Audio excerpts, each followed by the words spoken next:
give a small brief introduction about myself, and then we'll proceed with the topics. Each question carries about 20 marks, not about 20 marks exactly. So in compilation, it comes to 100. So out of 8 questions, you have to answer 5. 100 is the total mark and the pass mark is 50. So I don't think that this is a difficult exam. I feel that this is an exam that it is difficult to fail actually, because you have an option 5 out of 8 and pass mark is 50. So after completing a MBBS degree, after joining into the government service and spending there for about 2 years, and if you are unable to get through this exam in first attempt, there should be something wrong. So starting with that, I explain you the structure about the exam paper. So there are the type of questions, few types. Some are elaborative questions that you have to explain the things. Some are just mentioning questions that you have to mention whatever it is, you have to mention that. And some are short notes. So each question have about 2 or 3 sub parts, part 1, part 2, or part 1, part 2, part 3, like that. And short note is usually 5 short notes. So at the end of the session, we'll see few question papers also. I'm sure that you may have been going through these things maybe. So during the session, we'll try to catch up as much as possible from the past papers and whatever the questions available there. And at the end of the session, if time permits, we'll try to go through some question papers. However, we'll be sharing the past papers and the slides presentations also at the end of the session with you all. In the first 2 hours, starting from 8:30 to about 10:15, I'm planning to talk about 3 major topics. These are a little bit elaborative topics. It takes time for me to explain and it takes time for you to grab also. So it will take a little bit of time. So we'll start with the Public Service Commission, which is I think which is a sure question in your paper. So we'll start with that and we'll proceed along. I think you can see the screen. Yeah. So the Public Service Commission is something which is very important in EBA question, as similar to that in our day-to-day life also. Why is that? Public Service Commission is the authority that has all the powers regarding the government servants. So you know that there are various categories of government servants.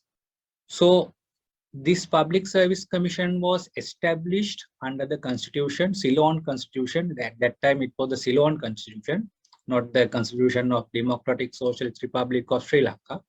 In 1946, May 15th is the date that this has been established according to the Constitution.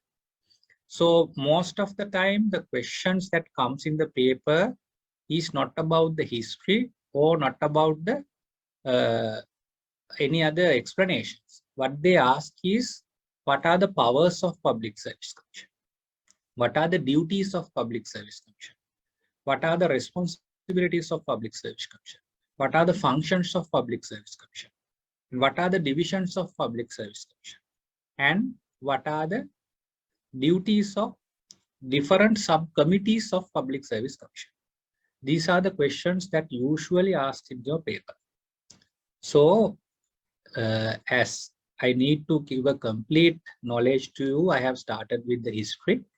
So it was started in 1946, and in 1992, the powers of appointment, promotion, transfers, and disciplinary control. These are the main 4 words that you have to remember throughout this Public Service Commission topic. Appointment, promotion, transfers, and disciplinary control. These are the main 4 powers that Public Service Commission is given with. So these powers of staff grade officers were handed over to the, usually they were with the cabinet ministers, and cabinet ministers has granted this power to Public Service Commission by 1992. So you know that there are several amendments to the constitution. There are 21, 22, 23. We know that it has come to 22nd amendment at the moment. So according to the article 54 of the 18th amendment of the constitution, Public Service Commission is consist with 9 members. So you don't have to remember these article numbers and amendment numbers, but you have to remember that there are 9 appointed officers, 9 appointed members appointed by the president of the country. So president also appoint one of them as the chairman. So this is the structure of the Public Service Commission. You have to remember this. Sometimes these things ask in your question. The structure of Public Service Commission, or describe about the Public Service Commission, or explain the powers and duties and responsibilities of Public Service Commission. So you need to remember that it was established in 1946. In 1992, the powers that was with the Cabinet of Ministers was delegated to Public Service Commission. And according to the 18th Amendment, there are 9 members of Public Service Commission appointed by the President, and 1 should be appointed as the chair. So this team hold the office for about 3 years time. And after 3 years time, the President has power to extend the term of them or appoint new members to the Public Service Commission. So according to the 18th Amendment, it also says that Cabinet of Ministers shall provide the determinants of all matters of policy relating to public officers to the Public Service Commission. Why this Public Service Commission was established is there were a lot of complaints and a lot of mismanagement and misuse of public servants by various political influencers prior to appointment of this Public Service Commission. So there was a real need to have an independent body to maintain the appointment, promotion, transfers, and disciplinary control of government servants. Because of this, the Public Service Commission was established, and now the powers of all those things, appointment, promotion, transfers, and disciplinary control of staff grade officers and different other grade officers are also with the Public Service Commission. So you can read out the rest of the thing. I am explaining the important stuff that it will be needed for you to have in your brain. So another important thing is that this Public Service Commission is responsible and answerable institution to the Parliament. According to the standing orders in Parliament, whenever there is an issue, the Public Service Commission is responsible to answer the Parliament. So in this first few minutes, I told you about few important things. When the Public Service Commission was established, when the powers of Cabinet Ministers was delegated to Public Service Commission, what is the amendment that says that there should be this number of members in the PSC? I'll tell PSC hereafter. So who is the appointing authority? That is President. And what is the duration of the commission? And how to be reappointed or how to be appointed new people, and what are the powers vested on Public Service Commission and where it is answerable, which is important when you have been asked to brief or explain or describe about the Public Service Commission. So this is the most important question that is asked in the paper other than the descriptions. What are the powers and functions of Public Service Commission?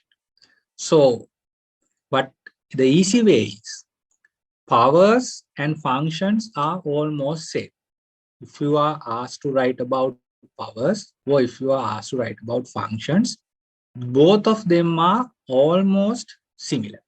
That means the powers are the authority that the PSC has been given with. The functions are the things that PSC carries out with those given powers. So it is not that difficult to remember these things. So powers and functions almost similar. So when it comes to power, all you have to remember is those 4 words: appointment, promotion, transfers, disciplinary control. These are the 4 things that will be there throughout this PSC stuff. Throughout the PSC question, you can use these 4 words and answer the question. So you don't have to, if you can remember these chapter numbers, article numbers, it will give you additional marks in your exam. If you can explain, if you can mention these article numbers, chapter numbers of the Constitution when you are writing about the PSC, it will give you additional marks. But if you can't remember them, just forget. You think about the functions of the powers and duties of this thing according to those 4 words. So it says that in terms of chapter 9 of the Constitution, the Public Service Commission is vested with the powers of appointment, promotion, transfers, disciplinary control, and dismissal of public officers, subject to the provisions of Constitution. So the main Public Service Commission and Provincial Public Service Commission are 2 institutions. So main one is the mother PSC, and it has Provincial Public Service Commissions. So the disciplinary appointment, promotion, transfer, and disciplinary control excludes the Provincial Public Service. So Mother Public Service Commission is not going to work on the Provincial Public Service Commission. And Judicial Service, head of the departments, and secretaries to the ministries.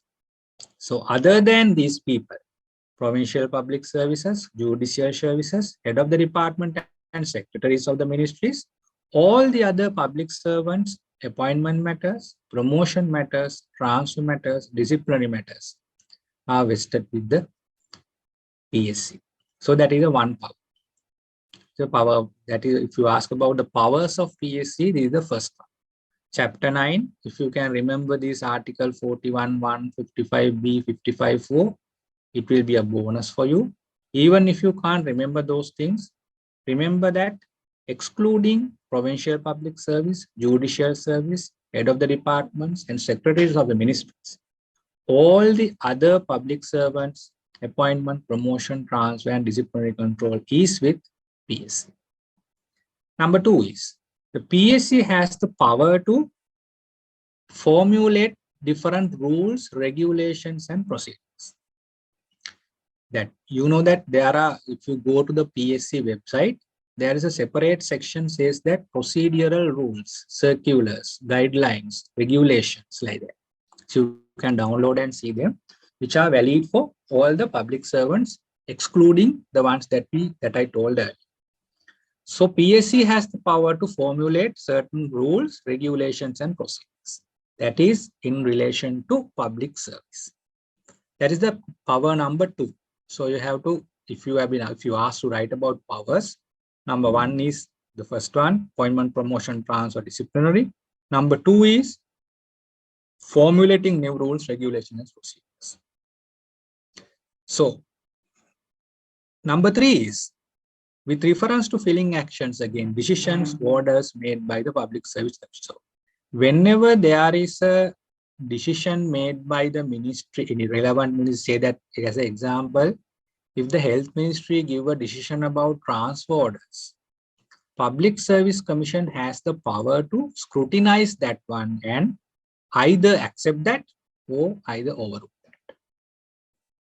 And if any public officer is not satisfied about the PSC decision, the public servant can appeal against the PSC decision. So there is an appeal commission, appeal board, different appeal board in the PSC. So they will be considering the appeals against their own decisions. So remember about that. Ministry decisions can be overruled or accepted or approved by the PSC, or either they can overrule that. And their own decisions can be appealed and they will be considered accepted. So I told you about three things now: appointment, promotion, transfer, and disciplinary control of public servants, excluding those 3-4 people, and to formulate the new rules and regulations, and to filling actions against the decision orders made by the police. So these are the powers. So when it comes to functions, I told you that the powers, the carrying out the authority given by the power is the function.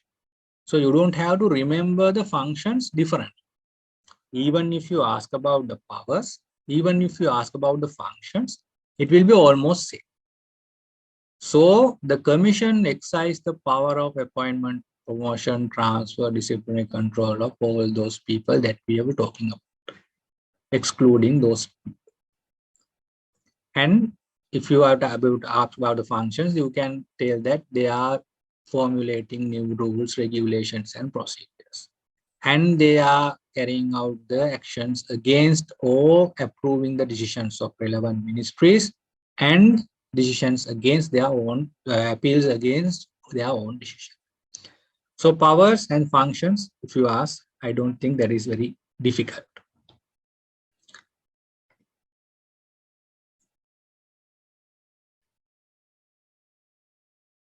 So these are the descriptive things that I have been talking. So you can even go through these things, and I'm not going to reread everything that is in these slides. That is not needed. So these slides will be shared with you. So you can go through with these things. If you want to remember these numbers and all, that will be very good. Otherwise, you can go through these things also. So you remember the appointment of all public officers, excluding those 4 groups, are delegated with the PSC. So they have the power of appointment. So they see the what is the available cadre in Sri Lanka, and they see the what is the appointment vacancies available, and they tally with them and they give the promotion also same. They are the one who are authorized to promote us. Then we are appointed to preliminary grade. They are the one who appoint us to preliminary grade, and they are the one who promote us to grade 2. They are the one who promote us to grade 1. The ministry can't promote us. Transfers also say, when we saying that when we have a transfer order, when transfer histories are post internal, annual transfer, whatever, we need to get the PSC approval before publishing. Disciplinary control also like that. So all the disciplinary orders, disciplinary matters, disciplinary inquiries, the departmental inquiries also, once it is concluded, the disciplinary order should come from the PSC, whatever the thing available. So remember about these powers and functions of this thing. The same things, these are the issuance of circulars, publication of procedural rules, general instruction related to public service, formulation and modification of service minutes, formulation, modification of scheme of recruitments. All those things comes under the PSC functions. So remember in broad topics like appointment, transfer, promotion, disciplinary, formulating different rules, regulations, and procedures, and action against ministry decisions and their own decisions. If you can remember these 3 parts, and if you can add those year numbers, chapter numbers, and article numbers into your answer, it will be a complete answer. So then sometimes they ask, what are the divisions of Public Service Commission? So there are 6 divisions in Public Service Commission. I am talking about the main Public Service Commission, not the provincial one. So even the Provincial Public Service Commission also almost same structure. So each province, there will be a separate Provincial Public Service Commission, and this is the divisions of main Public Service Commission. So there is an establishment division, which carries out all the establishment related functions of the PSC. And there is appointment division. I don't have to explain about that, I think. And there is a disciplinary division. And there is a appeal division, which I told you earlier. When there is a PSC order, when the public officer is not satisfied with that, they can appeal against the order. So that will be considered in the appeal division. And there is an administrative division, which carries out all the administrative parts of the PSC and the finance division. So remember that there are 6 divisions. These are the divisions. If you ask to write about PSC, or a short note about PSC, or explain about PSC, or describe about PSC, then you have to write a short description of the starting year and what is the constitution number, all those things, and who are the members there, who are the appointment, what are the duration of appointment, and short 3 or 4 sentences about the functions and power, also the divisions of PSC. Then only you will be given a good mark. Although it is a short note, in reality it is not a short note, it's something descriptive answer. Then there are 2 subcommittees of Public Service Commission. When it comes to the main Public Service Commission, there are 2 subcommittees. One is the Health Subcommittee, which is relevant to us, and the other one is the Education Subcommittee, so which is relevant to public servants in the education sector. So if you have been asked to write about the PSC, you have to mention about these 2 subcommittees also, the Health Subcommittee and the Education Subcommittee. So Health Subcommittee, how it was formed in terms of provision in the Article 56(1) of the Constitution, this Health Subcommittee was formulated. Similarly, the Education Service Committee also formulated. Remember about these 2 subcommittees also. So here I have summarized the duties and functions of Health Service Subcommittee. So it is not different from the main functions that I explained earlier. So you see the second column of this table, you see that appointment, transfer, disciplinary, and this promotion, all those words are there. So even if you ask about the duties and functions of main PSC or duties and functions of Health Subcommittee, almost they are similar. Only thing, when it comes to Health Subcommittee, you have to write that it is related to health service. The main PSC related to all the government service. So category of officers are also mentioned here, which is not that important. You don't have to remember all those things. What they will ask is duties and functions, or powers and functions, or responsibilities, or the powers vested with. All those are the type of questions that have been asked in the past papers. So remember that there are 2 subcommittees, and both of the subcommittees, the functions, duties, and responsibilities are similar, which is related to their sector. If it is Health Subcommittee, it is health. If it is Education Subcommittee, it is education. You can read these things once the slides are being shared with you. The same thing continues.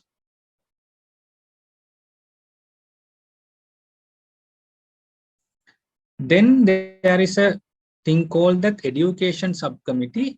What are the functions of Education Subcommittee? So you know that the main functions are same as earlier, what I told you earlier.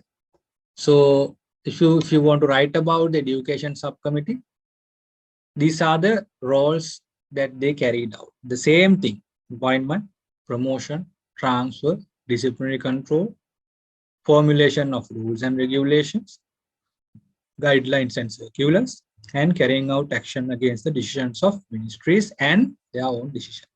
So you can go through recruitment according to the approved service minute, confirmation of service, termination of service, reversion to the post, appointment on the basis of acting and attending of duties, release on permanent and temporary basis, resignation from service, considering appeals against the decisions, reappointment to the service, retirement and reappointment to of the retired public officers on contract basis, promotions according to approval service minute, scheme of recruitment, and disciplinary control and dismissal from service. So these are the things these are the functions, powers, duties, roles, everything of this piece.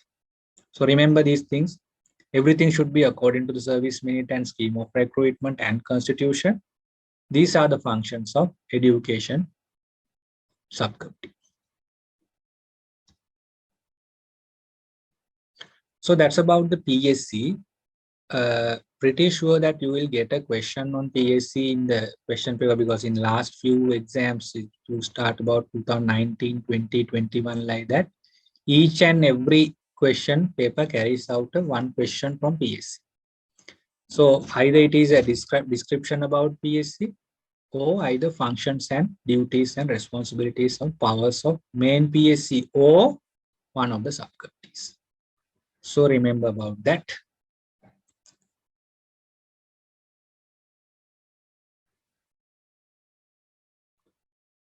We'll go to the next topic then. I need to tell you about I will share the screen about health subcommittee duties also for the completion of the matter. So these are the duties and functions of health subcommittee. You can go through it in leisure time. So it will be same as that: appointment, promotion, transfers, disciplinary control, all those things of the officers related to health sector. It is almost same as the education subcommittee. Only thing, this is the health one, that is the education.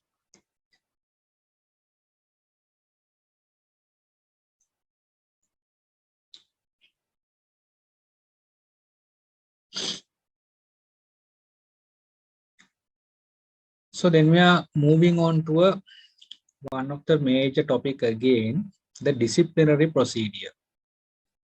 It will be asked definitely in somewhere in your question paper.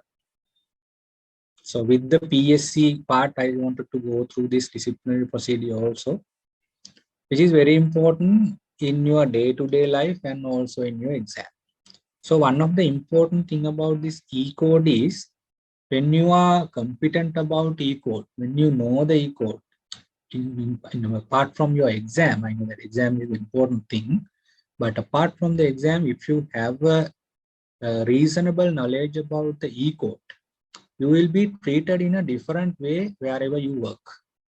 I have that experience with me, that although I have been doing these lectures for last few years and I have been working in 4 or 5 hospitals up to now.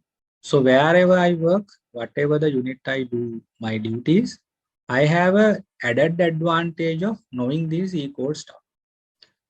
Not into deep under the deep everything, not via article numbers, chapter numbers, not like that. But when you have a general idea about the E-code, when people knows that you are competent about the E-code, they treat you in a different way.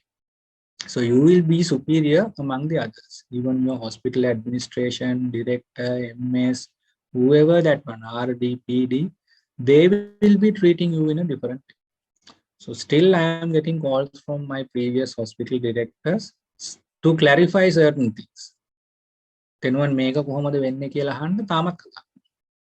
So you also will be in that level if you have this knowledge, and no one will try to fool you, because you know the true stuff. When you know the law, when you know the establishment code, when you know the provisions there, when you are aware about the circulars and guidelines and all those things, even if when you are working in a pediatric ward or PBU or ICU, wherever it is, you are a different person. Everyone will seek opinion from you. They will come and ask things from you, which is added advantage for your career. So this is about something apart from the exam topics. So the disciplinary procedure is very important in your exam and also in your day-to-day life. So what is a disciplinary procedure means? Whenever there is a misconduct, whenever there is a complaint, whenever there is an allegation about a public officer, the method of inquiring that, the procedure that need to be followed throughout the process is described in disciplinary procedure. This is very clear in establishment code. If you go through the establishment code book, if you have it, you can download it from a website also. There is a e-copy plus amendment. And if you want to have the soft copy, you can get it from government printers. The disciplinary procedure is very clear, and disciplinary procedure has not given many amendments also. That is the initial disciplinary procedure is still carried out. So it is important that you know about the disciplinary procedure, and also it is important that you, when you are doing your day-to-day work also, that you are not doing anything against the rules and regulation. So when you are talking about the disciplinary procedure, you have to talk about the disciplinary authority. Who has the disciplinary authority on whom? It is very important. So if you try to ask about the disciplinary authority or disciplinary procedure, you need to mention these things. So Cabinet of Ministers has the initial and the main power of this appointment, promotion, transfer, and disciplinary, and they have delegated powers to the PSC, but they can carry out these powers directly on these five categories of people without going through the PSC. And then it says the Cabinet Ministers has delegated powers of dismissal and disciplinary control in respect of all other categories of officers in public to the Public Service Commission. So excluding above 5 people, all the other public servants are disciplinary authorities, the Public Service Commission. And the Commission directly exercises these powers on staff grade officers except in the Auditor General Department and the Department of Elections. Don't get confused. You need to remember these things. Cabinet of Ministers carries out duties on these 5 categories, and Public Service Commission carries out for all the other public servants except staff grade officers of Auditor General's Department and Department of Elections. That is the disciplinary authority of those people. So staff grade officers not falling under a ministry and who do not belong to combined service, the disciplinary authority is the head of the department. So now 3 types of disciplinary authorities I have explained: Cabinet of Ministers, PSC, and the head of the department. Public officers other than those referred above, powers of dismissal and discipline control have been again to the head of the ministries, departments. And non-staff grade officers of combined services, these powers are delegated to Director General of Combined Services of the Ministry of Public Administration. So 4 disciplinary authorities you have to remember. 4 authorities for 4 types of categories: Cabinet of Ministers, Public Service Commission, head of the department, and DG of Combined Service are the 4 disciplinary authorities. So Cabinet of Ministers carries out in those 5 groups. PSC carries out their powers directly on all the other staff grade officers except in the Auditor General's Department and the Elections Department. Staff grade officers who are not falling into any ministry or combined service, these are carried out by the head of the departments. Public officers other than the above 3 categories, again, head of the department. In case of non-staff grade officers in combined service, it is the Director General of Combined Service. So you need to remember these 4 authorities. These are the 4 types of disciplinary authority in public service who carries out their dismissal and disciplinary procedure on 4 categories of people.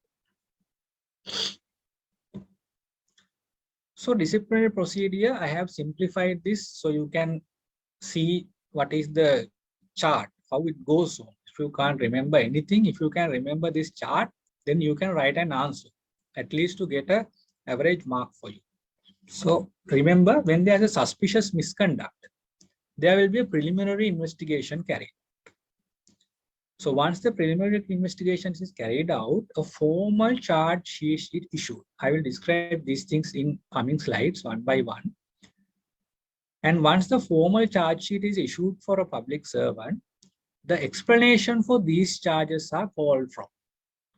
So you have a suspicious misconduct, a preliminary investigation is carried out. The preliminary investigation is mainly a fact-finding mission. What we do in a preliminary investigation is we collect facts.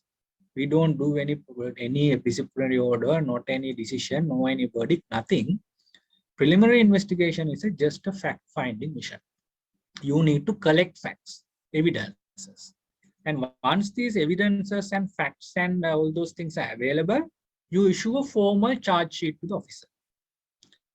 And you ask for explanation from him.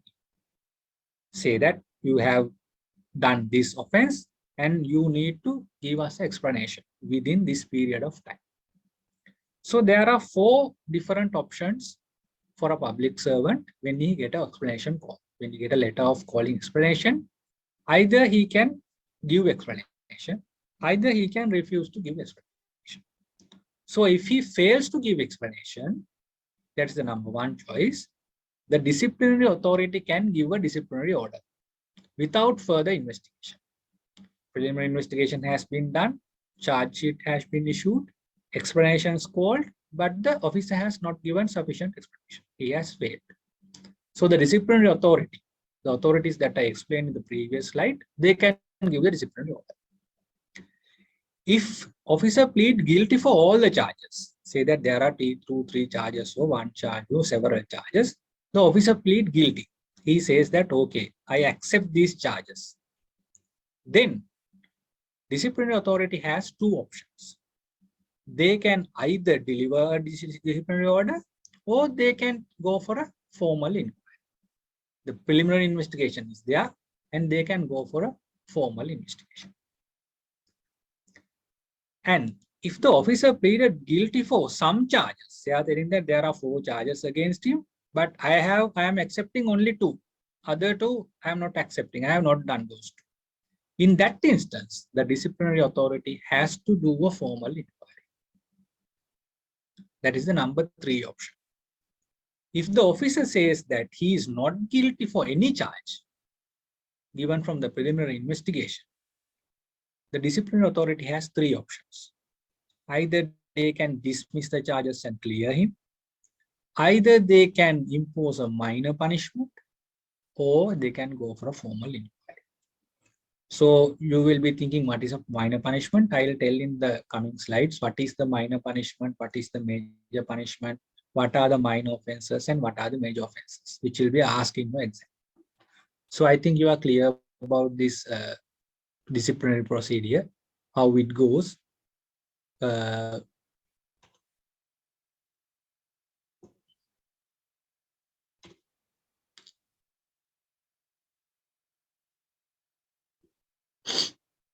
There is a message say that can't see the screen. I don't think that there's a problem. No, you can see the screen. No, you can't see the screen. Please give a call to Shruti and tell.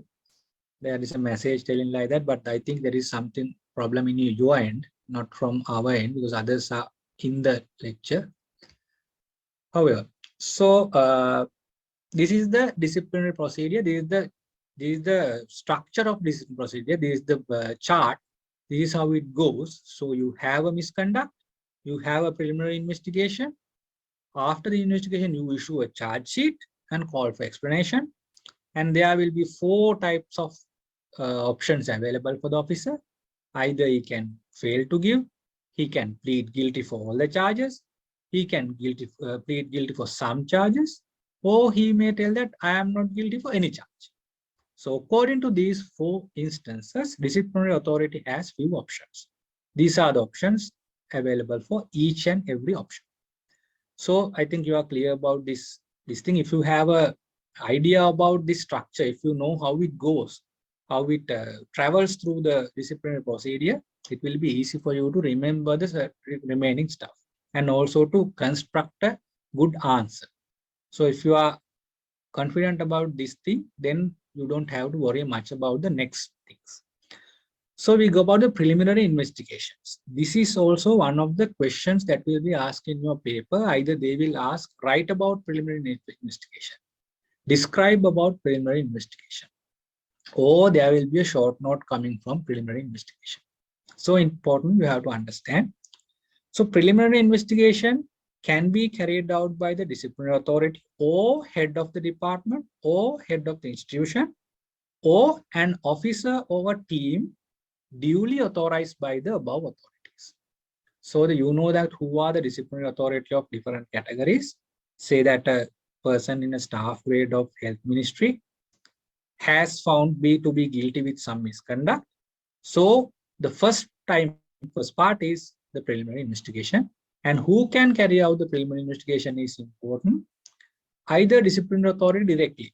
Then PSC can carry out the preliminary investigation directly, which is not happening in reality, or head of the department. So disciplinary preliminary investigation can carried out by the head of the department or head of that institution, or officer or a team duly authorized by above authorities.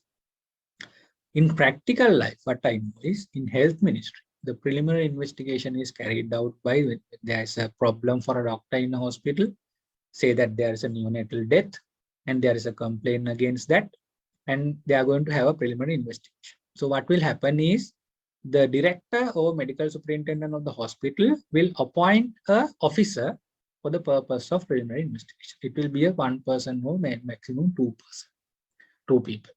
So they will be carrying out the preliminary investigation. So it is a fact-finding procedure, as I told earlier.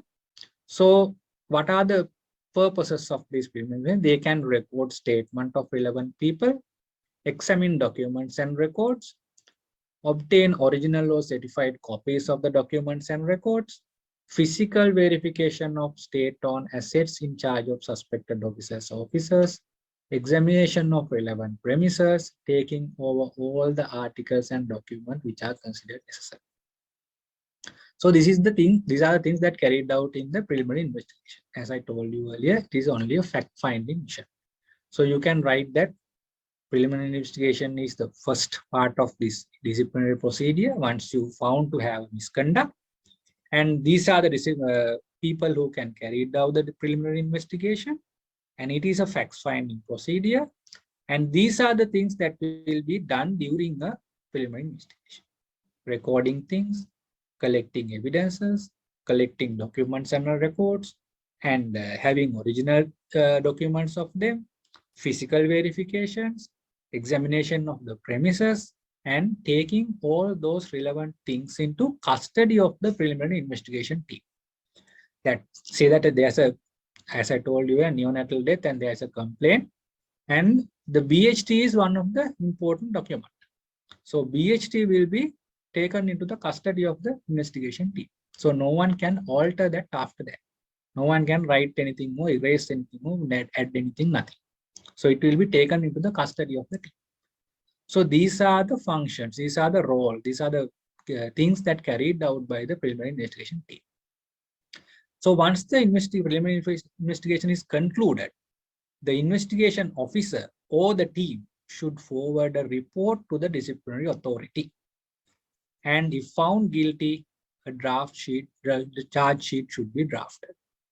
So you carry out the preliminary investigation, and the team or the officer who has been authorized to carry out the investigation should forward a report to the disciplinary authority. That report should say the things that has been found in the investigation, and if the said officer has been found guilty, a draft charge sheet should be formulated. This draft charge sheet should be forwarded with the report to the disciplinary authority. Hope you are clear with that. So charge sheet. It is also a very important topic in your exam. Charge sheet is asked in many ways. Sometimes it's asked in as a question. Write about the charge sheet. Explain about the charge sheet. What is a charge sheet? Like that.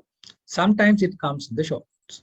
So wherever it's available, charge sheet is an important topic. So each and every slide I am going through, it is targeted for your exam. I am not elaborating unnecessary things to confuse you all. So every slide, there will be a chance that you will be getting in your exam. So charge sheet is, you know what is charge sheet now. Once a preliminary investigation is concluded, a report on the investigation will be forwarded to the disciplinary authority. And if the officer is found guilty, a draft charge sheet is formulated. That charge sheet contains, what is contained is these 8 points. So you have to, if you are asked about the charge sheet, what you have to write is what is charge sheet and what are the contents of it. So these are the contents of charge sheet you have to remember. There is no other option. These things you have to memorize. So it should contain under which schedule the charges are preferred and for. So what is the schedule means, I'll tell you in the coming slides. There are two schedules of charges. There are major offenses and there are minor offenses. So you have to mention in the charge sheet, either this falls in schedule 1, which is major offenses, or schedule 2, which is minor offenses. That should be mentioned in the charge sheet. And it should say that the time limit allowed for the accused officer to furnish his answer to the charge sheet. I told you that the explanation will be called on the charge sheet. According to our procedure, there will be a explanation calling letter. So a time limit should be mentioned in the charge sheet telling that within this date, within 14 days, within 21 days, before the 31st of August, you have to answer the charge sheet. That is also important. And what are the charges should be mentioned. If there may be one charge, there may be two charges, there may be more than that, whatever it is, what are the charges should be mentioned. Then the names, post, present workplace, and the description of people who are expected to be summoned for the formal disciplinary inquiry should be mentioned in the charge sheet. Say that if you are suspected for some misconduct and if you have given a charge sheet, it should include the people who are to be summoned for evidences. Your director, the VP, maybe the medical officer of health, and midwife, whoever it is, the name, the post, and where they work. It should be mentioned in the charge sheet. And the statements of witness and documents that would be used to charge at the formal disciplinary inquiry. I told that during the preliminary investigations, all the documents, records, and original stuff will be taken into the custody. So the description of those things should be mentioned in the charge sheet. That means the charge sheet should contain all the document evidences and all in-person evidence, all the in-person people who are about to be summoned for the inquiry. And then, in whose custody are the documents and when and where they could be examined by the accused officer himself or with his representative. Very important. The documents has been taken into custody. So if the accused officer want to examine them, if you want to go through them, if you want to know what is there, if you can't remember, if you want to have a knowledge about what are the documents, what are the details that have been taken into custody, a time and a place to examine those things should be mentioned. Why it says that with his representative means the accused officer is given a chance to have a representative on behalf of him. That is the defending officer. Accused officer can ask for a defending officer on behalf of him. So he is the one who is representing the accused officer. That is not mandatory. He can ask. And number 7 is that the accused has the right to appoint an officer to represent him. The one I told just now, I concluded that the charge sheet should contain that you are allowed to have a representative on behalf of you. And number 8 is actions that would be taken if answers to the charge sheet are not received within the stipulated period. Very important. So these 8 points, there is no other way you have to remember. These 8 points are essential contents of the charge sheet. It should be there. So the schedule of the charges, time allowed to answer the charge sheet, what are the charges with description, and ideally these charges, number 3, these charges should be described saying that according to this chapter of the E-Code, you are charged with this offense. According to this chapter, this article, this paragraph of E-Code, you are charged with this. Like that, you have to mention refer the chapter number and article number and the para number of the E-Code also. And then who are the people to be summoned? Their details. What are the documents to be taken into the formal inquiry? from where and what time the documents and records can be examined, and with whose custody is with that, and whether he can have a representative on behalf of him, and what are the actions will be taken if the charges are not answered within the stipulated time. So it is very important that you know these 8 contents of the charge sheet. So appearance on behalf of accused officer at a formal inquiry. I told you that defending officer can be appointed for accused officer, can have a defending officer on behalf of him. So has a right to appoint a defending officer. The defending officer can be a presently serving one or a retired public officer. And according to the nature of the case, if it is a criminal case or if it is demanding, a lawyer is allowed to appear on behalf of the officer. Usually not, usually a serving or retired public officer. Normally these retired public officers are doing this and they are charging a fee for that. And this defending officer's role is a different one. I'm not going to elaborate that one because it is not that relevant for the exam. But remember that accused officer has an opportunity to have a defending officer during a formal inquiry. And he can be a retired officer or public officer. And according to the nature of the case, a lawyer can be appointed. Okay, so now we go for the formal disciplinary inquiry.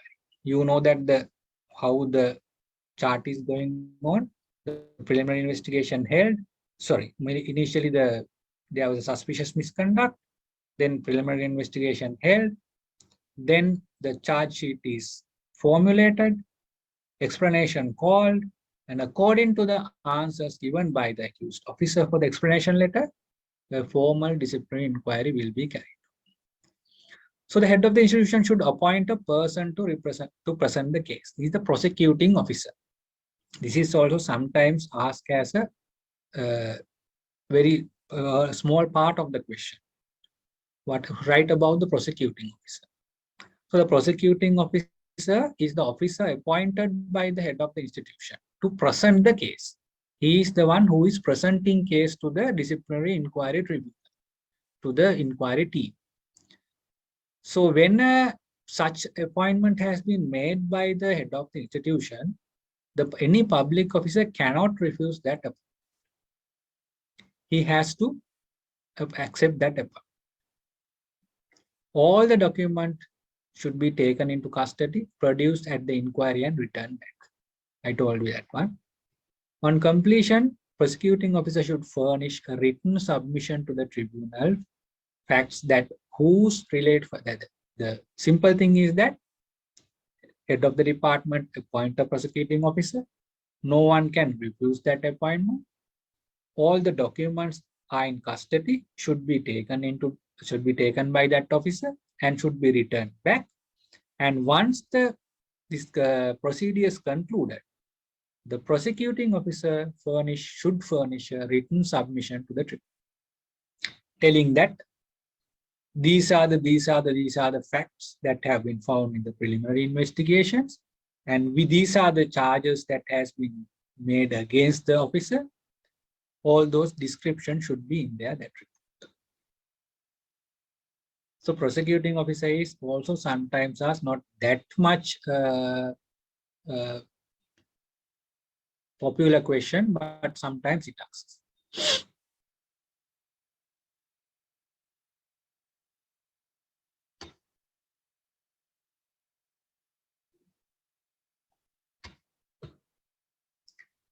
So tribunal inquiry. It is how it goes. What is the tribunal inquiry? Is that when there's a formal inquiry, the tribunal will be appointed to hear. It is the judge board. Sometimes it can be one person, sometimes it can be two persons, some kind of 3-4 people. So however, a tribunal of inquiry will be appointed. So disciplinary authority should appoint that one. Accused officer can request an attorney at law. He can request that attorney at law should be there. Disciplinary authority can either agree to that or he can refuse that. If he is refusing to appoint attorney at law, he should give reasons. why an attorney at law has not been appointed. And the officers in the Tribunal of Inquiry should have following qualifications.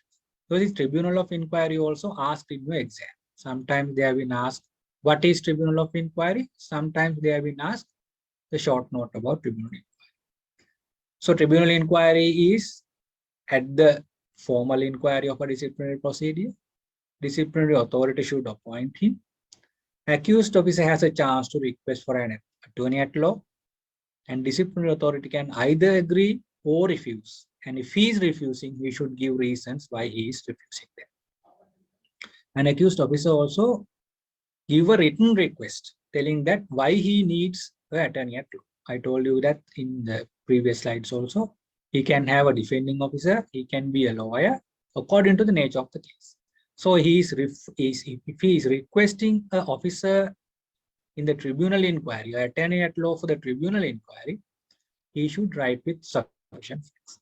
So officer in this tribunal inquiry should have following qualifications. He should be a staff grade officer who have 10 years service in staff. If he is a retired staff officer with a service of over 10 years, that is also accepted. Attorney at law with 10 years experience. And he should have never been punished under an offense falling under the first schedule. As I told you earlier, he should not be an officer who has been punished in Schedule 1, major punishment. And the person who hold or who has hold a post senior to the accused officer. Say that medical officers inquiry panel should contain people who are senior to them. The nursing officer cannot be there. Someone who is in the office who is junior to him cannot be there. So whoever the officer in tribunal inquiry, he should be senior to the accused officer. And retired staff officers and attorney at law. So these are the people who are eligible to be appointed to the Tribunal of Inquiry. Disciplinary authority appointing them. Accused officer can ask for attorney at law according to the nature of the case. Disciplinary authority can either agree or refuse for that. If he is refusing, he should give reasons. Then the officer who is appointed to the Tribunal Inquiry has following qualification. 10 years service in the staff grade. If it is a retired officer, he should have 10 years experience. A lawyer with 10 years experience. He should not be a person who have been punished under the offense in the first schedule. And he should be a person senior to the accused officer. Hope you are clear with that. So Tribunal of Inquiry also very important.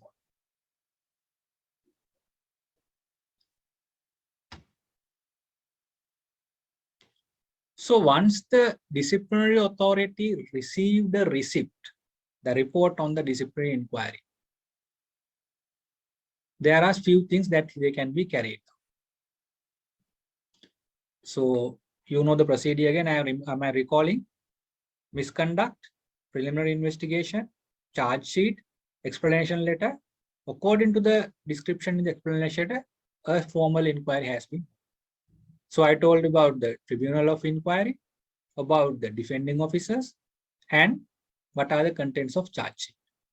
So once the formal inquiry is concluded, a report on the formal inquiry will be forwarded to the disciplinary authority. So once it has been received by the disciplinary authority, there are three options. So what are the three options?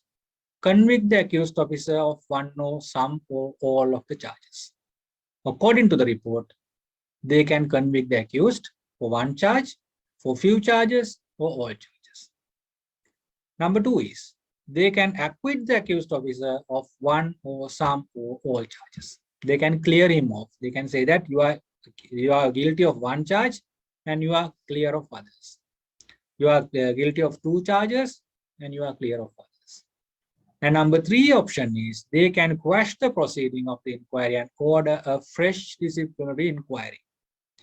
If the disciplinary authority feels that this procedure has not been carried out according to the given thing, and this has been influenced by someone, and this is a biased decision, and this report has influential details, they can squash the proceedings of the inquiry and order a fresh disciplinary inquiry. So this is important. If you have been asked to write about the disciplinary procedure, you have to summarize all these things. So once you get the report from formal inquiry, three things can be carried out. Either you will be guilty or will be convicted for all the charges, or you will be convicted with some charges.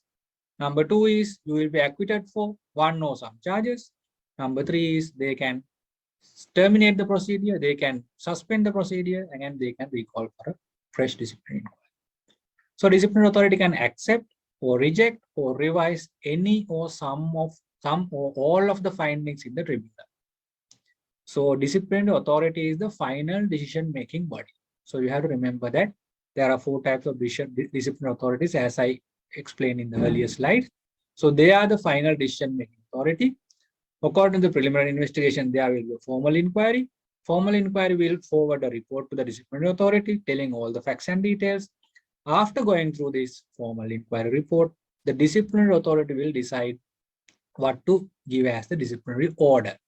Disciplinary order is the final validating factor. It is the final valid factor, not the report, not the preliminary investigation findings, not the formal inquiry findings, not the report forwarded to disciplinary authority, but the disciplinary order given by the disciplinary authority is the final decision. So if the disciplinary authority is rejecting or revising any of the decisions given by the report, they should specifically note what are the reasons for that. They just can't do that their own. They can't tell that make a line karna, make a line, remove that, I remove this one, I am giving on. They can't do like that. If they are revising or rejecting, they should give sufficient facts to justify these are the reasons that I am doing these things.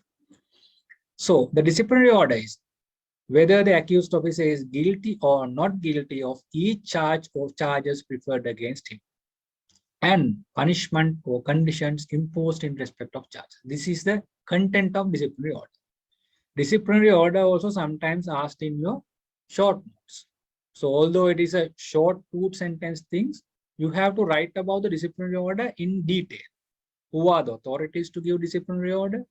What is the procedure of giving disciplinary order? The things that I have been explaining up to now. And what is the disciplinary order? And what is the content of discipline? So in disciplinary order, it should be there whether the accused officer is guilty or not guilty of each charge. Say that there are 4 charges formulated against him. So disciplinary order should have now charge number 1, you are guilty or not. Charge number 2, you are guilty or not. Charge number 3, you are guilty or not.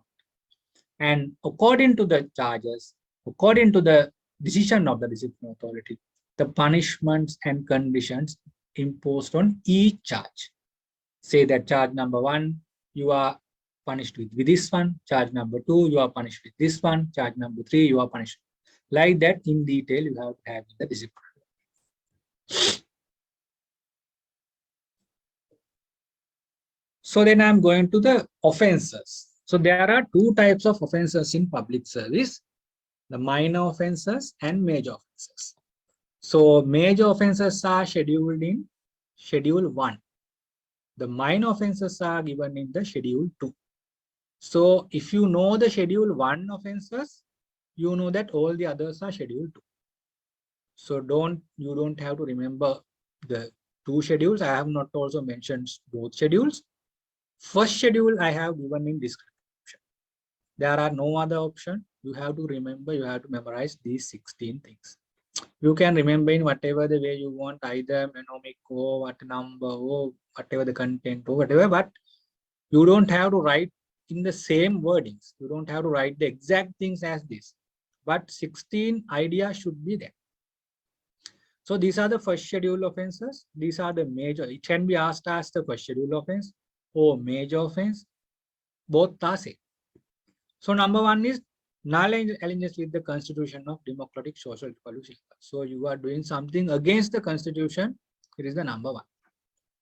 Number 2 is act or cause to act in such manner as to bring disrepute to the Democratic Socialist Republic of Sri Lanka. Number 3, anti-government, terrorist, criminal offenses. You know that. Number 4, bribery and corruption. So I don't have to explain. Number 5, being drunk or smelling of liquor within duty hours or within government premises. These wordings very important. You can't just write that being drunk or smelling of liquor. You don't get marks. You have to write that within duty hours or within government premises. Number 6, use or be in possession of narcotic drugs within duty hours or within government premises. Important. So these are the first schedule offenses I am telling you. Apart from these, whatever the offenses, they are number 2, second schedule.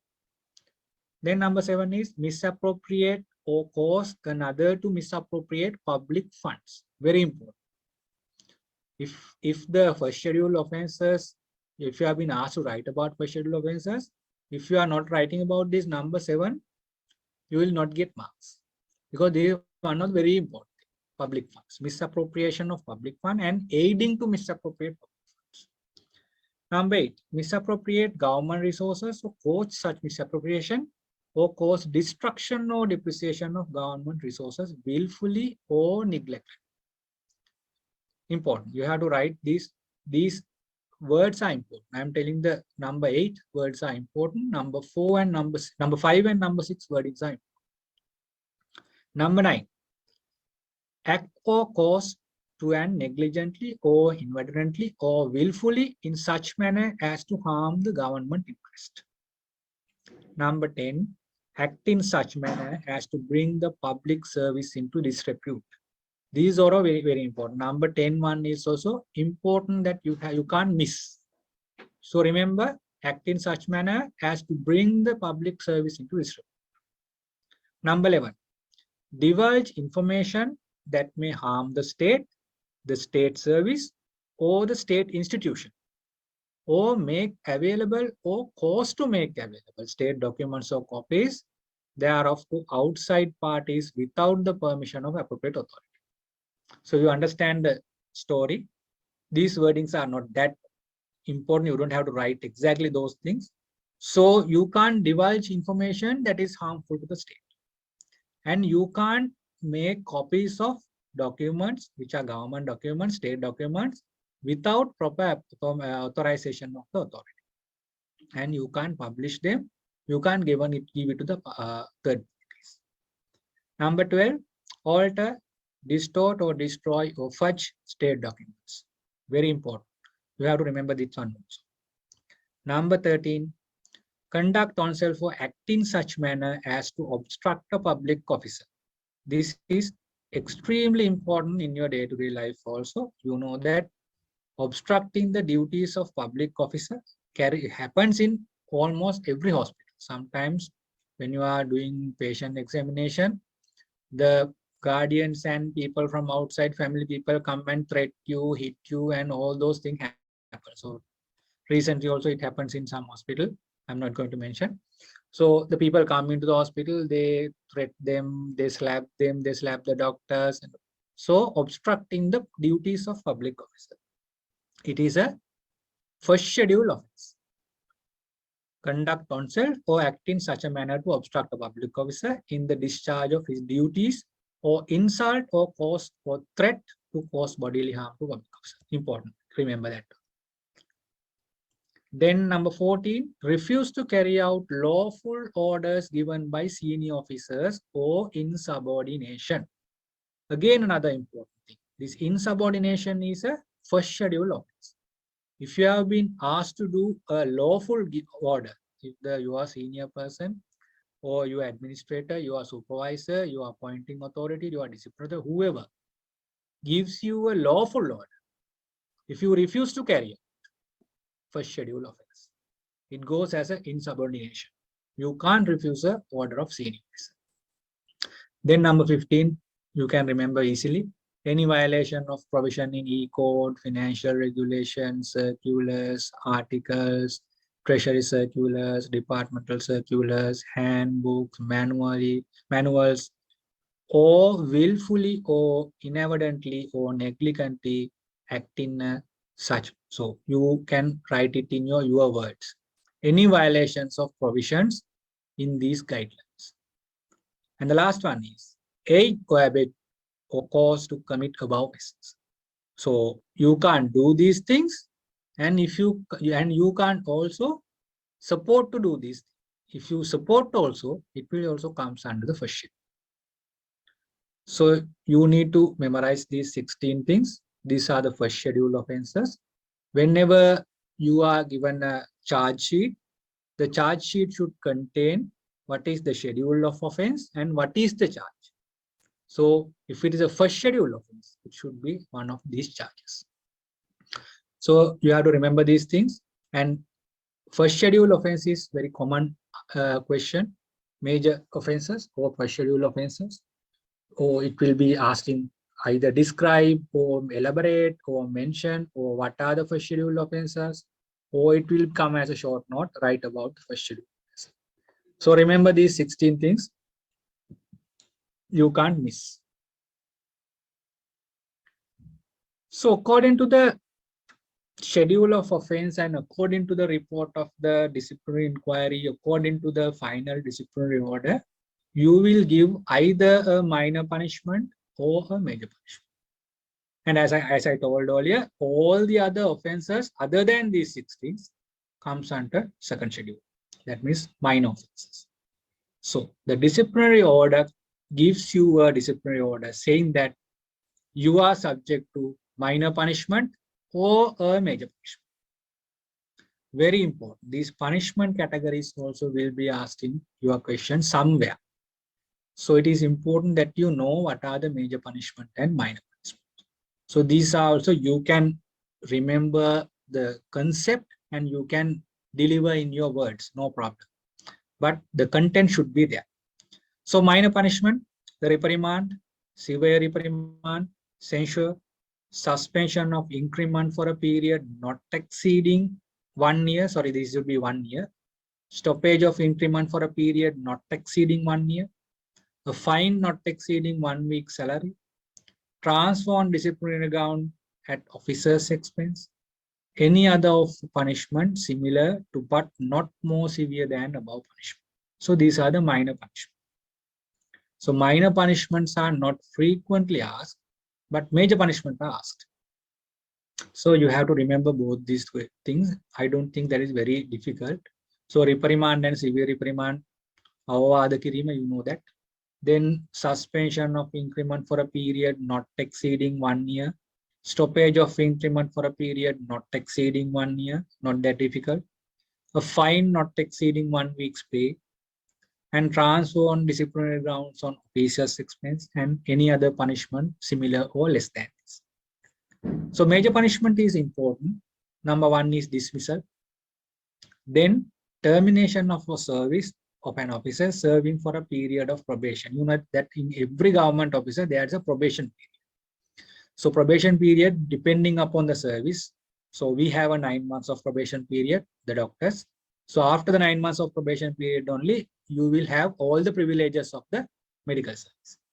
So when you are accused of a case during this probation period, it will be considered as a termination of service, not the dismissal, because you have been not appointed yet. So once you are appointed only, you can be dismissed.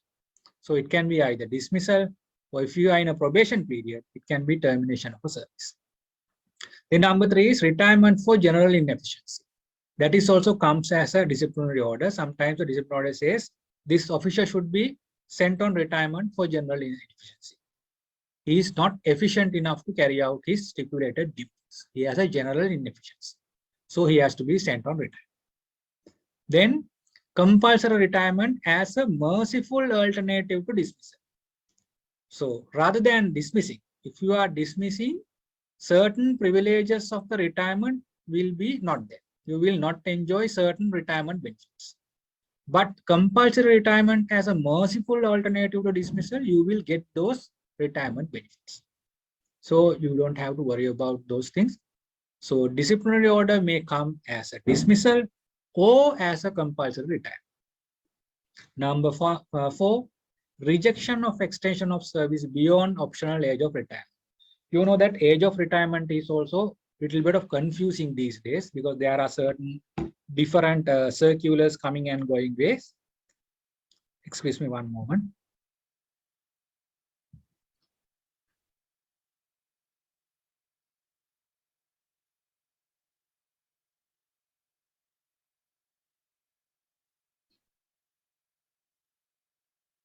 Sorry. So sometimes the retirement age also a little bit confusing these days because there are certain different circulars coming and going and they are telling 60, 63, 65. So I will explain about that one at the end of the lecture because there are certain new circulars that have to be shown to you. So normally the existing rule is the retirement age, you have to retire from government service at the age of 57. That is the retirement age. But if you are willing to work for more, you can request for extension up to 60 years. Year by year, they will extend it up to 60 years, and the 60 years is the compulsory retirement age. So a disciplinary order can be given to reject the extension. So you have to retire at 57. You can't go beyond. You can't ask for any extension. Then another punishment is a rejection of the seniority. Your seniority can be rejected. The disciplinary order can come as the seniority should be rejected. Seniority should be demoted by 2 years. Say that you are in the service for 10 years now. The disciplinary order says that you should be placed at 8 years senior. So the people who are junior to you will be senior. You will be a junior person. And there will be reduction in rank. There are certain ranks not in the health sector, not in the doctors or medical officer service minute, but there are ranks in other sectors. So there will be reductions. And there will be reduction to a lower post. There are certain categories of post. I will tell about the categorization of government service in coming slides. So in categorization of post, you will be demoted to a lower post. And there can be a reduction of salary by a specific number of increments. You know that you are granted with annual increment according to your appointment date. Your basic salary will be increased by an increment every year. So say that you are with 5 increments now. The disciplinary order can be given to deduct 2 increments from your salary. So you will be at 3 years increment level. And you can there can be a deferment of increment. So you are coming 2 increments will be deferred. You will not allowed to get 2. So they will be delayed, not given on the appointment day. Then deferment of promotion for a specific period. Say that you are about to be promoted to grade 2 and disciplinary order can say that you are not allowed to promote it into grade 2 at this date. So your whole batch will be promoted to grade 2, but you will be not. Deformation of the promotion. Disqualification from sitting for any promotional examination for a specific period. This is disciplinary order case. I can tell like that also. Recently I went for a inquiry of a doctor as a defending officer. In that also the disciplinary order came as like that. He can't sit for EBA examination for a 1 year or 2 year like that. Any other form of punishment similar to and not more severe than those listed. So I think you have a idea, you know what is minor punishment, what is major punishment. So if you know this minor punishment and major punishment, if you know the first schedule and second schedule, if you know the disciplinary pathway, if you have idea about what are the contents of charge sheet, and if you know what is the tribunal of inquiry, if you know who is the disciplinary authority, then the disciplinary procedure topic will be okay for you. So I'm again telling that I told you that when the disciplinary order is delivered by the disciplinary authority, the accused officer can either accept that or he can appeal against that. The PSC has given a disciplinary order. Either you can accept and telling that, okay, I'm guilty of that, I'm accepting that, or you can tell, no, I am going to appeal against this. So this is the appealing procedure. This is also asked, I saw once in a question paper, appeal against the disciplinary order. So every accused officer has the right of making an appeal to the commission against the disciplinary order. it should be carried out within a period of 3 months of receiving the disciplinary. So if you are receiving a disciplinary order, if you are not satisfied, within 3 months, you have to do that. However, appeals received after 3 months, but before 6 months, also will be considered by the commission if there is a valid reason. Say that you have got a disciplinary order, but you was away from the country and you got the disciplinary order by post or courier or somewhere, and you didn't receive it to your hand. And you come back to Sri Lanka and then only you see that discipline. Then 3 months has passed. But within 6 months, still you can do the appeal, giving justification, facts, telling that this is the reason why I couldn't appeal before 3 months. If the commission agreed with that, if commission says, okay, we are agreeing with that, they will consider that. So appeal against the order made by the PSC, it will be go to the Administrative Appeal Tribunal. I told that in the PSC, there is a separate division for appeals, appeal division. So in that appeal division, all the appeals will be considered, and they will be considered within 4 weeks of time. And the other thing is, when an accused officer is not satisfied about the disciplinary order, the appeal should be forwarded by himself. It should not be through the department. It is not the departmental head. It is not the MSO, director, or whoever it is who is going to appeal. The officer himself personally have to appeal. He should furnish all the documents. He should give the references. He should give in details, all the facts, and appeal to the PSC why he is not satisfied about the discipline.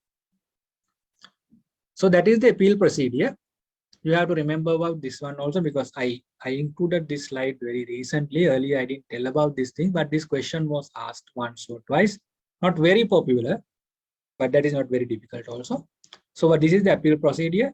When there is a disciplinary order, the accused officer can appeal against that within 3 months of period. If 3 months has lapsed, even it is within 6 months, you can appeal giving justifications, and Administrative Appeal Division, Appeal Tribunal will be considering these appeals within 4 weeks. In-person appeal should be very important. Then we are going for another broader topic in disciplinary order. What are the misconducts that warrant interdiction? So there are certain misconduct in government service, you will be directly interdicted from service. So you will be not given a chance, and there will be no, the disciplinary order for these offenses will be an interdiction. So this is asked very frequently in your questions. If you see in the past papers, they will ask what are the misconducts that warrant interdiction. So if one of these things has been done, you know that these are almost same as the major offenses in that the slide I told you. These are the major offenses, the first schedule offenses. This is almost same in there. That's why I highlighted these things in red. So if you ask about the first schedule offenses, there are 16. And if you ask about the act of misconduct that warrant interdiction, there are 14. So first 14 of that first schedule offenses are similar here. So you don't have to remember both things are separate, both are same. So you can go through null allegations to a constitution, act or cause of facts act manner to bring disrepute to democratic social republic. If you remember these highlighted words also, then it will be easy for you to memorize. So being prosecuted in court of law, anti-government terrorist activities, being prosecuted in a court of law in bribery and corruption charges, being drunk or smelling of liquor within duty hours or within government premises, use or be used possession of narcotic drugs within duty hours or within government, same as that. Misappropriation or cause another to misappropriate government funds, misappropriation of government resources or cause, same thing. Then act in a such manner to harm the government interest and bringing disrepute to the public service, And as I told you earlier, divulge information and making unauthorized copies of state documents, altering, distorting, and destroying of such state documents, and obstructing a public officer's duty and neglecting to carry out lawful orders of the seniors. So remember, interdiction, the misconducts that warrant interdiction, and first schedule offences, almost similar. Only thing, the 16th one, the aid or habit to cause to commit above offences is not there in this list. The misconducts that warrant interdiction. I think you can remember these two things. No? And there is another thing called that general conduct of public service. It is also similarly sometimes asked in the question paper. What is the general conduct of public officer? So you have, this is not that difficult to remember. You know that what they expect from a public officer. This general conduct of public officer is also mentioned in your appointment letter. So once you have been given an appointment letter, the formal appointment letter from the ministry and the Public Service Commission, it also has all these general conduct of a public officer. So the state has the claim of on service of public officers, and he should discharge any duty assigned to him diligently and efficiently. You don't have to remember these exact words, but get an idea. So efficient and diligent work should be carried out, and he can't refuse any duties granted on him, and total claim of the public officer is with the government. So remember that once you have been appointed to the government service, the funny fact is you don't believe belongs to you also. You belongs to state. And that's why if you are leaving the country, you have to get the permission from head of the country. Either the president or the prime minister has to approve your leave application if you are leaving the country. You can't just put a casual leave and leave the country on Friday and come back on Sunday, because you belongs to the state. Number 2 is the officer should familiarize with and observe the provisions of e-code, financial regulations, instruction contained department manuals, circulars, all those things. So he should be familiar with these things. An officer should always act in a manner benefiting his post and should not commit an act which could bring the public service and his post into disrepute. I have put these slides exactly from the e-code. So these wordings are a little bit of different English, but you don't have to write in the same manner. You just keep an idea. You just get an idea from this and you can write it in your own words. So then he should not do anything which will bring his private interest into the conflict with official duty. Important. You can't miss this point. Number 4. Canvassing should not be done for appointment, promotion, and transfers. Public officers can't do canvassing for these things. An officer should be courteous towards the public and readily assist all people visiting public institutions for official businesses. An officer should be polite in his official work and correspondence. An officer should not utilize government employees or government property for private work. An officer should not engage in collecting money for charity purpose, nor should he permit his family members or his subordinates in such collection. Important. Remember that officer should not engage in collecting money for charity. So being a public officer, you are not allowed to collect money for charity purpose, and your family people also can't collect. So that is against the general conduct of a government service. An officer or member of his family should not accept any present, gift, or other benefits other than the ordinary gifts from his relatives. So important, remember, you have to remember these things. These, if you accept any gift, present, or gratitude, or whatever it is, monetary or non-monetary, in relation to your official duty, as a bribe. No, if you take it even as not as a bribe, it will be considered as a bribe. So you can't accept those things. Serious pecuniary embarrassment is considered as a circumstance which impairs an efficient. So these are the general conduct you can go through, not that very difficult things to remember. And the number 12 also important. As an officer is prohibited from borrowing money on the security of a salary slip. Sometimes you produce your salary slip to some person telling that I am drawing this month, this amount of money. So I'll be getting this amount of money in the next month also. So I will clear my borrowing from that and ask him for money. So it is prohibited. You can't produce your salary slip and keep it as a security and borrow money. So this come in conflict with bank loans also. So because bank loans also, they are asking our salary slip as a proof of security. They are asking 3 months salary slip, 6 months salary slip, true copied by the director. So there is a conflict here. So for the exam purpose, this is the general conduct of public service. You have to remember these things, not exact wordings. You can remember the idea. And if it is asked to write about the general conduct of public servants, these 12 points has to be elaborated in your words.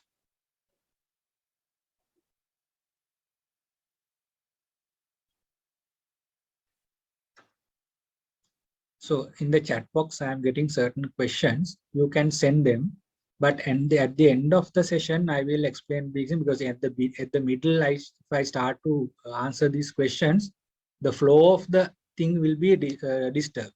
So I'm not going to answer the questions during the lecture time, but you keep sending. I'll ask the people who are there to collect these questions and give me so I can answer at the end of the session.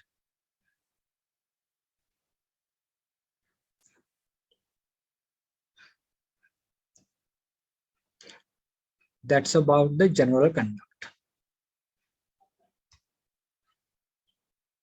Then another important, very important topic in your paper, drunkenness, smelling of liquor, and use of narcotics. So this is asked very frequently in your question paper. So you have to remember, not that difficult to remember. These are general things that you know in day-to-day life. But exact procedure and what is to be there, what not should be there, it's important.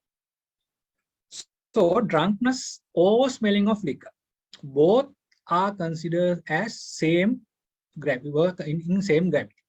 Either you are drunk or if you are smelling of liquor, both are considered in the same gravity, and use of narcotic drugs.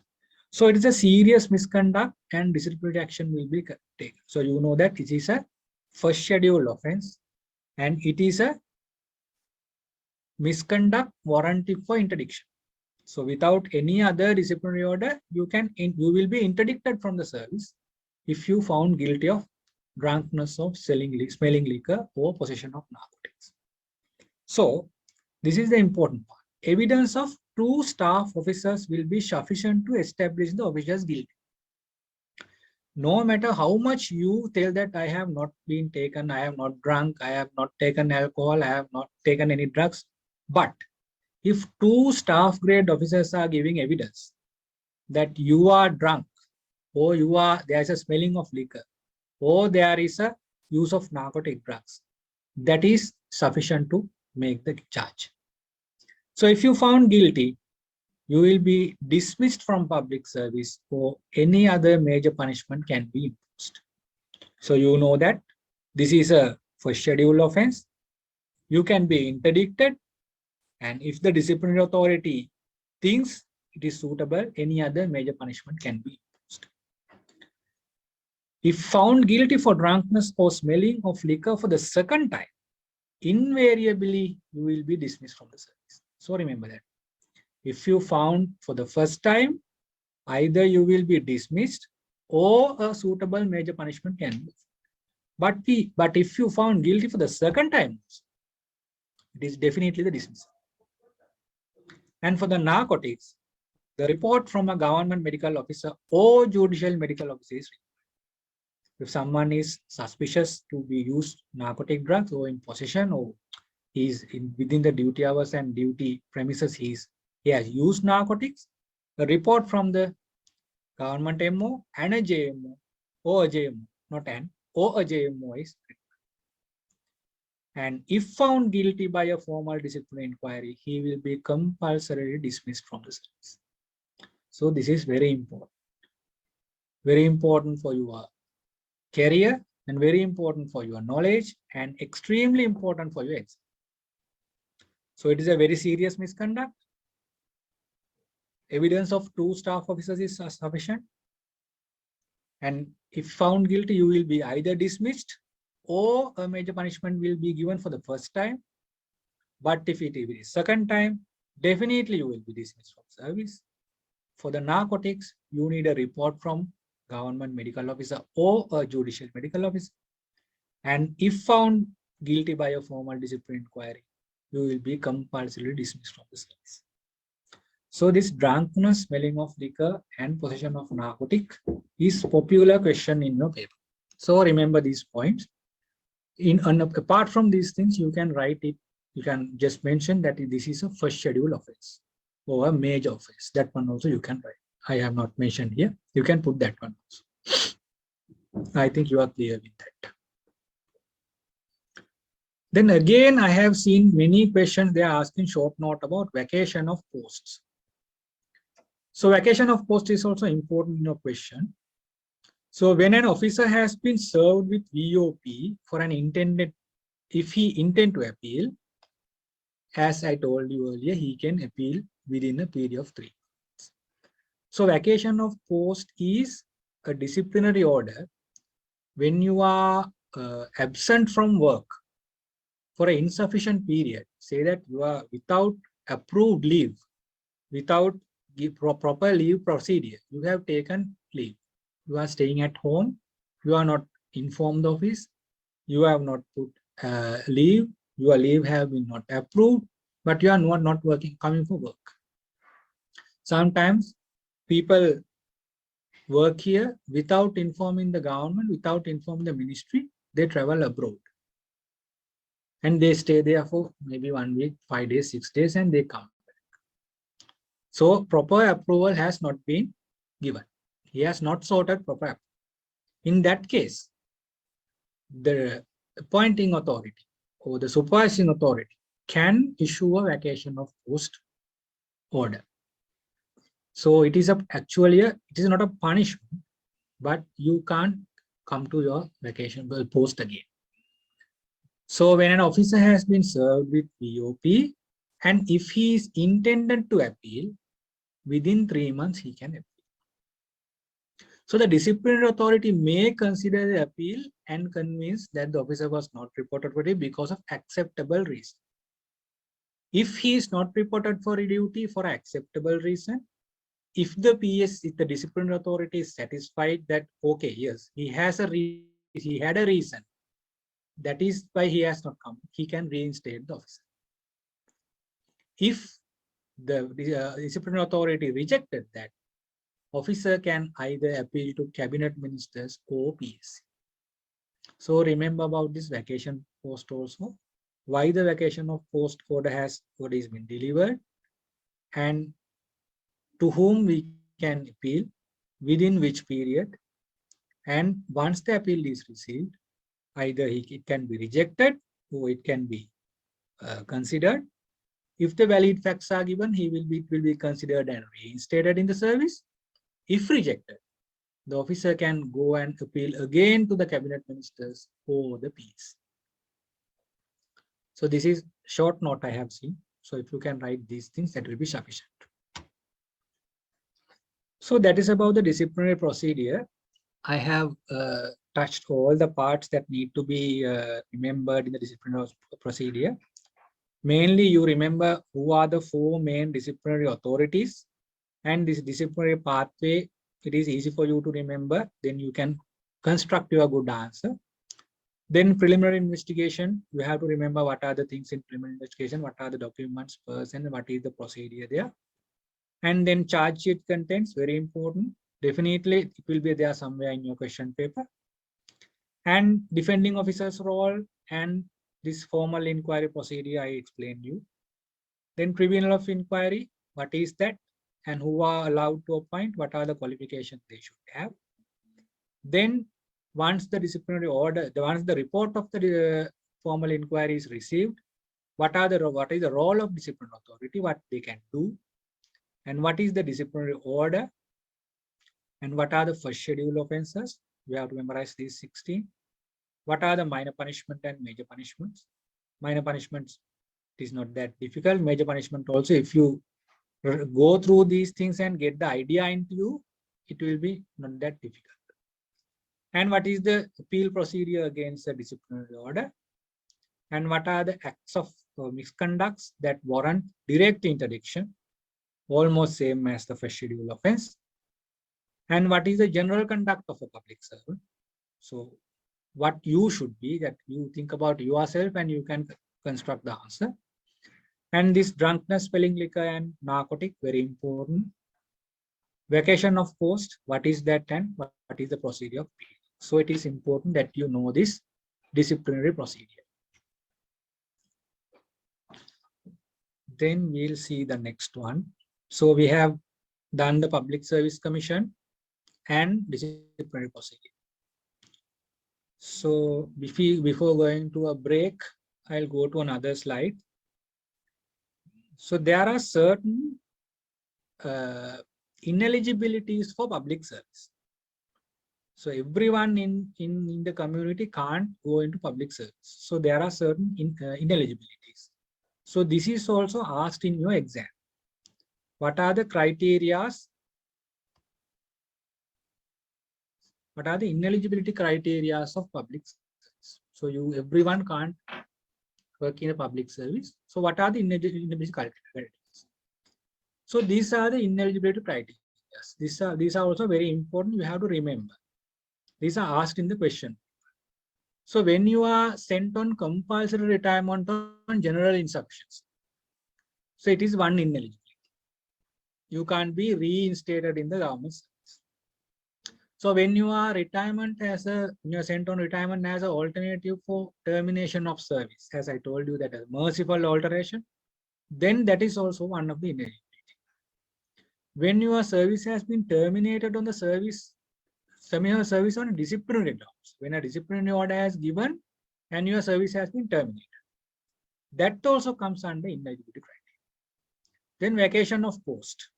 If you have not appealed, if the authority has not considered that, if you have been not reinstated in the appeal, still you are ineligible to be work in the public sector. When required language proficiency is not obtained during the probation period, you know that in Sri Lanka there is a language policy, there is a different language department. So language proficiency is very important. So required language proficiency is mentioned in each service minute. So I will talk about the service minutes also. Every category of public service had a different service minute. So we have medical service minute. The nurses have nurses service minute. The education sector has education service minute. So in that service minute, they have mentioned what is the required language proficiency you need and what is the time duration allowed for you to obtain that language proficiency. So that in our EBA exam, you know that within 2 years period, there will be 4 EBA exams and you have to pass the EBA exam to get promoted to grade 2 within 2 years. Unless these COVID and transport problem and all those things have not there, it should be 2 years. So if you are not passed within 2 years, if you have not gained your language proficiency within the stipulated time, rest of the batch will be promoted and you will not be promoted. So if the required language proficiency is not obtained, he is also ineligible person for the public service. And when not a Sri Lankan citizen, unless approved by the Minister of Public Administration. So if anyone who is working in Sri Lankan public sector should be a Sri Lankan citizen.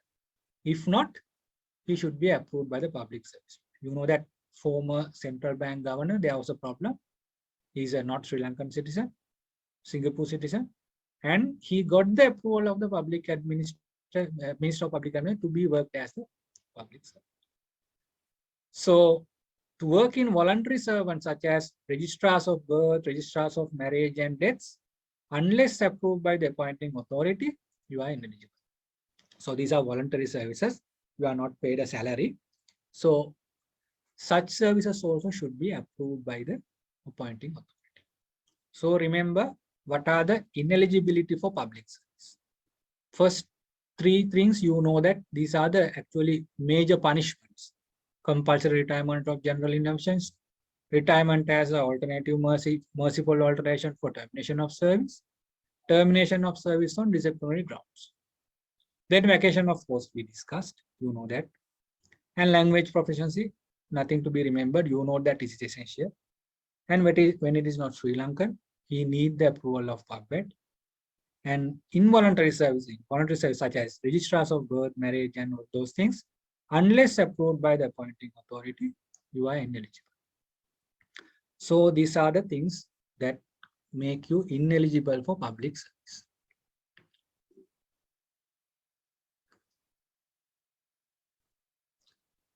So two major topics we have done. That is the Public Service Commission. I told you about in detail about the Public Service Commission and what are the questions that might come from that. And also the duties of different subcommittees, different subcommittees of Public Service Commission. Then another one of the most important topic, disciplinary procedure we have covered. In disciplinary procedure also, indescriptively, I have told you what are the questions that might come, how you should answer, what are the things that you should write exactly, and what are the things that you can write in your own words. So we'll have a small break.